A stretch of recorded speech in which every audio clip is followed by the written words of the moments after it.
to the chat UI by clicking on chat, and they will be able to see any incoming messages from the connected social channels. So say for example, if someone were to send in through WhatsApp,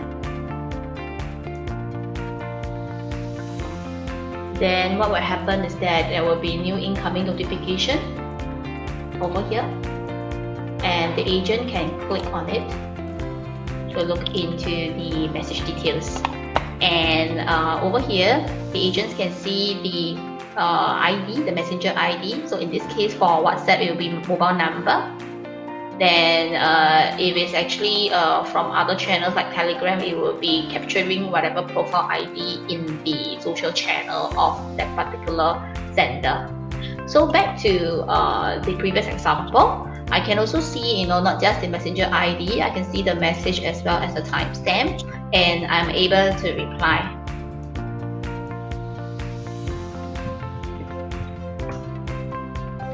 And this will route back to the WhatsApp chat of that particular user.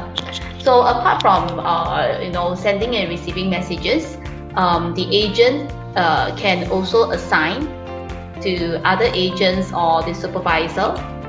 So you can send to any of the agents here to continue the conversation with this particular sender.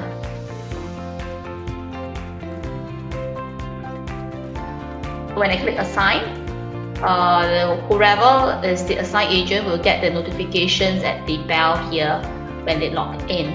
So this is the second part. The last part to this chat UI will be the contact information, which will be able to allow the agent to store the information such as the name, if you were to ask this particular user, the email address as well, and capturing the mobile number here, as well as asking more information like the work number, home number, etc. Then you save it.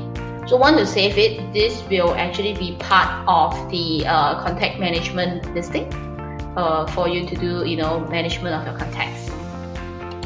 And if you would look further down, you can see some information about this chat, who has this chat been assigned to, and also some statistics on the first response time by an agent to this particular chat, and what is the average response time.